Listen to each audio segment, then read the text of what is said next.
Ya, baik, kita bertemu kembali di pertemuan yang kedua dari Evidence Based Practice.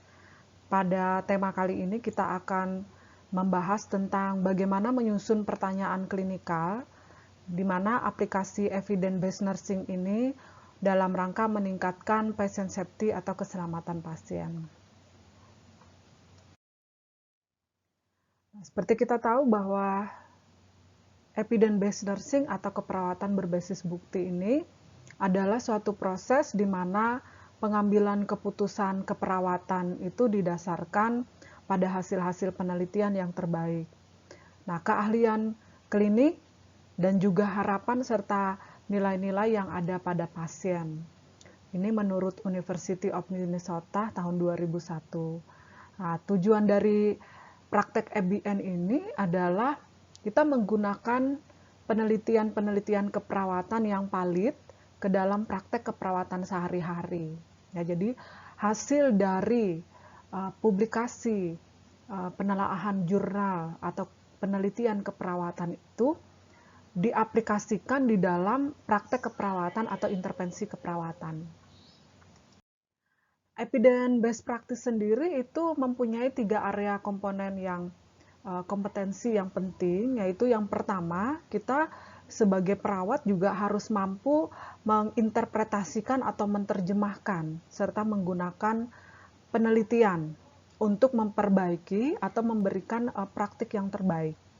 Kemudian yang kedua, kita sebagai pemberi intervensi di keperawatan itu harus mampu mengevaluasi setiap praktek atau tindakan yang sudah dilakukan kepada pasien. Dan yang ketiga, area kompetensinya adalah kita mempunyai kemampuan untuk melakukan penelitian itu sendiri.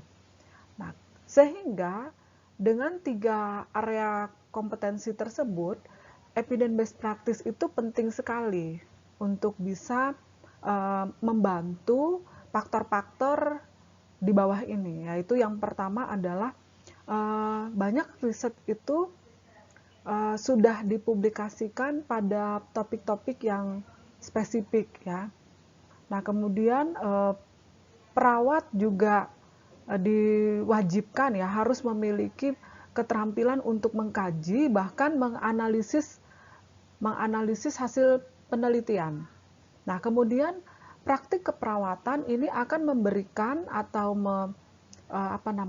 memfasilitasi diri si perawat itu sendiri untuk bisa mengimplementasikan berdasarkan dari hasil temuan penelitian.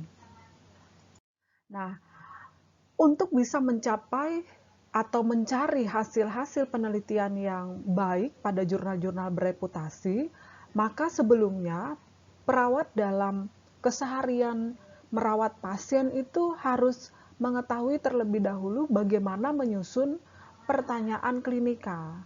Nah, ada beberapa jenis pertanyaan klinikal, tapi yang paling sering digunakan yaitu PICO dan sekarang juga PICOT. Nah, sebenarnya banyak ya, tidak hanya PICO dan PICOT, tetapi yang paling lazim digunakan untuk standar kita saat ini yaitu PICOT dan PICO. Nah, apa saja langkah-langkah dalam penerapan evidence based practice ini? Nah, pastinya kita udah belajar kemarin tentang step 0. Step 0 itu adalah semangat untuk bisa mengatasi suatu permasalahan yang ada di tempat kita bekerja. Nah, kemudian yang paling penting langkah 1 dulu. Kita memformulasikan atau merumuskan suatu pertanyaan ilmiah. Nah, dengan formulasi PICO atau PICOT. Nah, yang kedua, setelah kita memformulasikan pertanyaan ilmiah, kita penelusuran informasi ilmiah untuk mencari evidence. Nah, yang ini akan kita bahas nanti langkah pertama ya. Kemudian langkah ketiga itu adalah penelaahan terhadap bukti ilmiah atau hasil penelitian yang ada. Kemudian yang keempat, setelah hasil itu dikritisize atau dilakukan critical appraisal atau penilaian klinis, maka hasil tersebut diterapkan ke dalam praktik yang kita lakukan.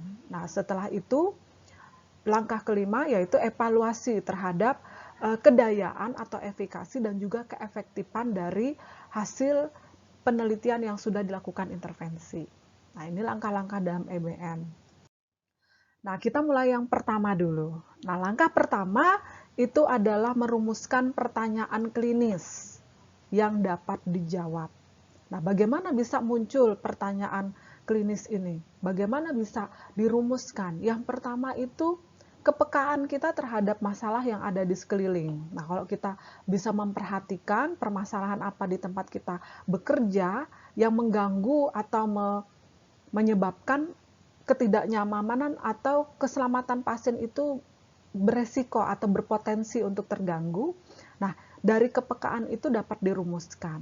Nah, tentu saja yang lainnya harus dengan berlatih. Nah, kita mulai pada langkah yang pertama itu dari struktur pertanyaan klinik. Yang tadi sudah kita sampaikan bahwa akan ada sering menggunakan format PICO atau PICOT. Ini pertanyaan klinik dari tempat kita bekerja, contohnya di setting klinikal. Nah, yang pertama P. P itu adalah patient atau populasinya atau subjeknya. Kalau di metodologi itu subjek penelitiannya. Tapi kalau kita di klinikal, ini siapa targetnya, populasinya. Kemudian I adalah intervensi, ya, intervensi yang dilakukan. Kemudian C ini adalah comparison, atau kalau di dalam penelitian atau metodologi itu kontrolnya, diberi perlakuan apa. O itu adalah outcome, hasil yang diharapkan. Nah, tambahan untuk T itu adalah time, ya. T itu untuk time. Nah, populasi atau problem, ya. Populasi atau problem ini kaitannya adalah dengan menunjukkan siapa orang yang berhubungan dengan masalah klinis yang ada di pikiran kita atau Anda selaku perawat profesional yang ada di rumah sakit untuk dibantu penyelesaian masalahnya. Kemudian intervensi atau indikator ini kaitannya dengan strategi manajemen atau intervensi apa yang dilakukan. Penjelasan uji yang ingin kita temukan sehubungan dengan masalah klinis. Nah, itu untuk I. Selanjutnya untuk C.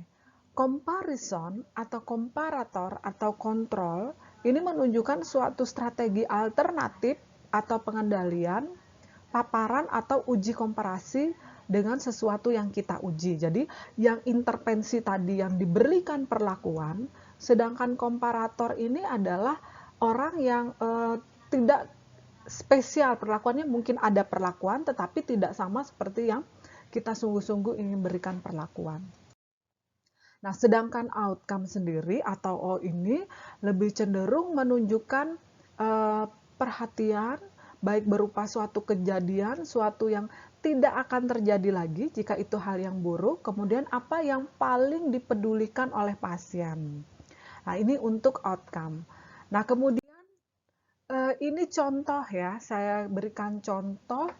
Yang pertama, bagaimana merumuskan PICO pada studi kasus yang ada di lapangan. Ini saya ambil untuk bidang maternitas ya. Seperti contoh yang pertama, Julia hamil untuk kedua kalinya. Ia mempunyai bayi pertama saat usianya 33 tahun dan menjalani amniosintesis untuk mengetahui apakah bayinya menderita Down syndrome ya. Walaupun hasil tesnya negatif, tetapi ini bukan pengalaman yang baik karena ia baru mendapatkan hasilnya setelah usia kehamilannya 18 minggu. Sekarang usianya 35 tahun dengan usia kehamilan 1 bulan. Dan ia bertanya apakah ia bisa menjalani tes dengan hasil lebih cepat. Nah, rumah sakit setempat menawarkan serum biokimia ditambah dengan nuktal transkulensi ultrasound screening sebagai tes screening pertama untuk Down syndrome. Nah, Anda sebagai perawat lalu bertanya-tanya ketika Anda menghadapi atau Anda terlibat dalam intervensi pada Nyonya Julia ini, Anda bertanya-tanya di dalam pemikiran Anda, apakah kombinasi tes ini dapat diandalkan sebagai amniosintesis konvensional? Nah, dari skenario ini, maka dapat dirumuskan PICO-nya. Nah, P-nya itu wanita hamil, trimester pertama, tadi Nyonya Julia.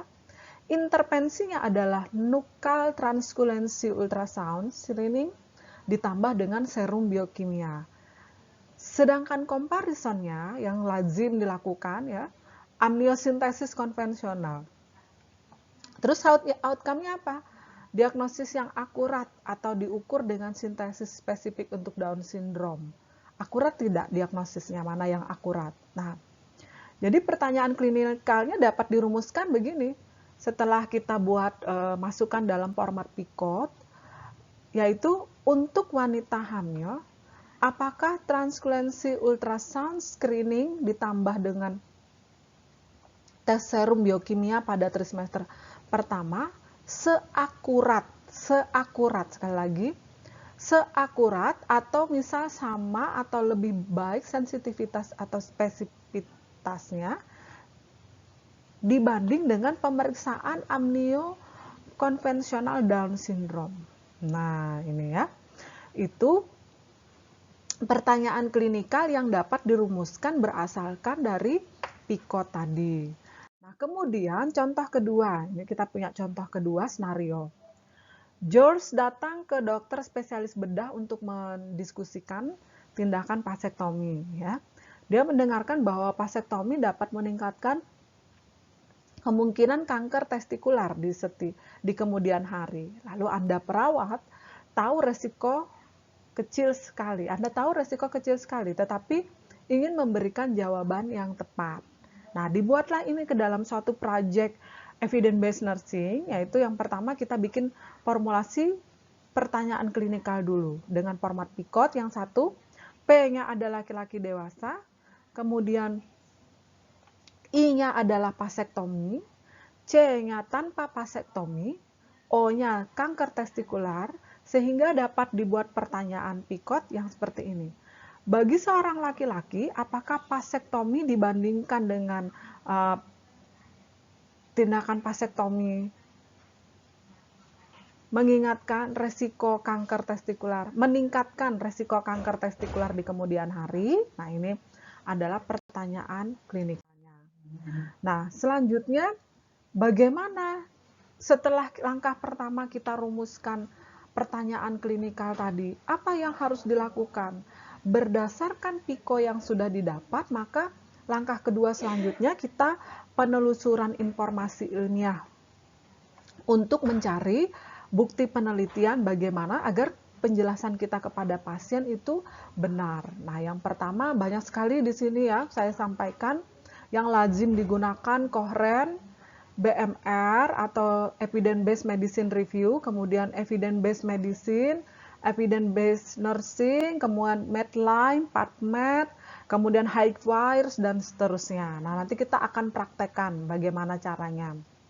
Nah, kemudian setelah itu langkah ketiga, adanya penelaahan terhadap bukti ilmiah atau evidence yang ada. Jadi contohnya kalau dia ada diagnosis, terapi, prognosis, dan hal-hal merugikan, ini kaitannya dengan pastinya pedoman atau user guide. Nah, dengan pertanyaan begini, apakah penelitian ini penting? Nah, ini kan kita menelaah sudah. Apakah studi ini valid? Bagaimana penelitian ini diaplikasikan pada populasi pasien saya? Khususnya yang ada di tempat kita. Ya, ini terkait dengan daya aplikabilitas dari suatu riset di tempat kita. Nah, kemudian yang keempat, penerapan hasil penelaahan ke dalam praktik. Nah, ini harus disesuaikan walaupun nanti jurnalnya sudah ada, referensinya ada, kemudian sudah baik dari eksternal dan internal validity, tetapi yang paling penting juga adalah nilai dan harapan dari pasien itu sendiri. Ya, makanya harus ada komunikasi sebelum pelaksanaan suatu intervensi. Nah, setelah itu, setelah kita melakukan suatu intervensi, jangan lupa selalu dilakukan evaluasi terhadap efikasi dan efektivitasnya. Nah, masalah terkini itu yang paling sering tidak ada umpan balik, ya, sudah sesuai atau tidak, komunikasinya kurang maksimal, bahkan yang paling ini membuat orang tidak melakukan itu tidak ada insentif atau bahkan penyalahgunaan insentif dari pelaksanaan suatu program ini. Nah, kalau sudah suatu intervensi dilakukan dan dievaluasi ternyata banyak manfaatnya bahkan meningkatkan dari keamanan atau keselamatan pasien, maka itu dapat dipublikasikan pada fokus jurnal penelitian. Ini contoh-contohnya, ada apply nursing research, ada research, ada clinical nursing research, evidence-based nursing, dan seterusnya ya. Ini adalah tempat di mana penelitian itu dipublikasikan dalam satu jurnal tertentu.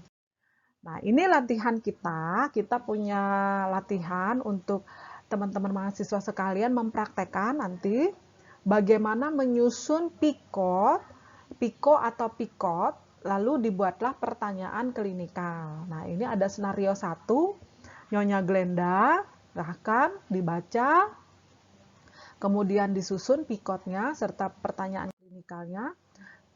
Kemudian ada tentang Tuan Dodi, ini pertanyaan klinikal prognosis. Kemudian skenario selanjutnya Nyonya Brenda, ya, Nyonya Brenda tadi. Ya, kemudian ini pertanyaan klinikal diagnosis. Ya, baik. Demikian pertemuan kita pada pagi hari ini, siang hari ini. Jangan lupa nanti dikerjakan tugas-tugasnya. Sampai jumpa di lain pertemuan kita. Selamat belajar dan salam sehat selalu.